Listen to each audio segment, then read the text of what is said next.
मित्रांनो, पहिल्या भागात आपण पाहिलं महाद्वार कालाच्या घराण्याचा इतिहास। आता प्रश्न पडतो, महाद्वार काल्यात विठ्ठलांच्या पादुकाचे इतके महत्त्व का आहे? याचे उत्तर आपल्याला संत पांडुरंग महाराज हरिदास यांच्या जीवनातून मिळेल। सुमारे 400 वर्षापूर्वीची ही कथा सांगितली जाते। पांडुरंग महाराज बालपणापासून विठ्ठलाच्या भक्तीत तल्लीन राहायचे। त्यांच्या जीवनाचा प्रत्येक श्वास विठ्ठलासाठी होता। त्यांची दिनचर्या अत्यंत कठोर आणि नित्य नियमांची होती। दररोज सकाळी, दुपारी आणि संध्याकाळी ते चंद्रभागा नदीवर स्नान करण्यासाठी जात असत। त्रिकाळ स्नान हा त्यांच्या जीवनाचा अविभाज्य भाग होता। स्नानानंतर ते विठ्ठल मंदिरात येत असत। मंदिरात भागवत वाचन करत असत, अभंग गायन करत असत आणि विठ्ठलाच्या सेवेत पूर्णपणे तल्लीन राहत असत। लहानपणापासूनच त्यांना विठ्ठलाच्या दर्शनाची तीव्र आस लागली होती। त्यामुळे ते सतत विठ्ठलाचे नामस्मरण करत असत। वर्षानुवर्ष ही सेवा अखंड सुरू राहिली। अनेक वर्ष गेले, अनेक ऋतू बदलले, पण त्यांच्या भक्तीत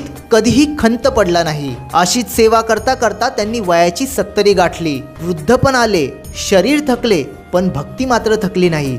त्यांचे नियम बदलले नाही। आणि मग एक दिवस असा आला ज्याने संपूर्ण इतिहास बदलून टाकला। तो वैशाख महिन्याचा प्रखर उन्हाळा होता। दुपारचे 12 वाजले होते। सूर्य अक्षरशः आग ओकत होता। पांडुरंग महाराज नेहमीसारखे स्नानासाठी निघाले, पण त्या दिवशी मात्र त्या वृद्ध शरीराला उन्हाचा दाह सहन झाला नाही। ते चंद्रभागेच्या वाळवंटातच बेशुद्ध पडले। चारही बाजूंना शांतता होती आणि त्या क्षणी घडली एक अद्भुत घटना। असे सांगितले जाते की भगवान विठ्ठल स्वतः आपल्या भक्तासाठी धावून आला। बेशुद्ध पडलेल्या पांडुरंग महाराजांच्या जवळ त्यांनी स्वतःच्या लाकडी पादुका ठेवल्या। काही वेळाने महाराज शुद्धीवर आले।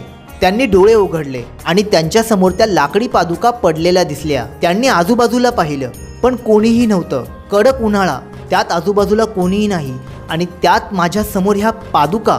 त्यांना त्या क्षणी समजले की ही साधी घटना नाहीये, हा नक्कीच भगवान श्री विठ्ठलाचा चमत्कार आहे। ही लीला नक्की विठ्ठलाचीच आहे। पण त्यांनी त्या पादुका लगेच उचलल्या नाहीत। उलट त्यांनी विठ्ठलाला मनोगत प्रार्थना केली। ते म्हणाले, हे पांडुरंगा, जोपर्यंत तुझे दर्शन मला प्रत्यक्ष होत नाही तोपर्यंत मी इथून हलणार नाही। ही होती भक्ताची अखंड श्रद्धा। ही होती भक्ताची अंतिम परीक्षा। भक्ताचा निश्चय अढळ होता आणि भक्तीसमोर भगवंतालाही झुकावे लागले। आणि असे सांगितले जाते की प्रत्यक्ष भगवान विठ्ठल पांडुरंग महाराजांसमोर प्रकट झाले। महाराजांना साक्षात विठ्ठलाचे दर्शन झाले। त्यांच्या आयुष्यभराच्या भक्तीचे फळ त्यांना मिळाले। त्या दिव्य भेटीत स्वतः भगवान विठ्ठलाने त्या पादुका पांडुरंग महाराजांना प्रसाद म्हणून दिल्या आणि त्यांना एक आज्ञा केली। देव म्हणाला, या पादुका आषाढी आणि कार्तिकी वारीनंतर मस्तकावर धारण करून काल्याचा उत्सव साजरा कर। फक्त एवढेच नाही,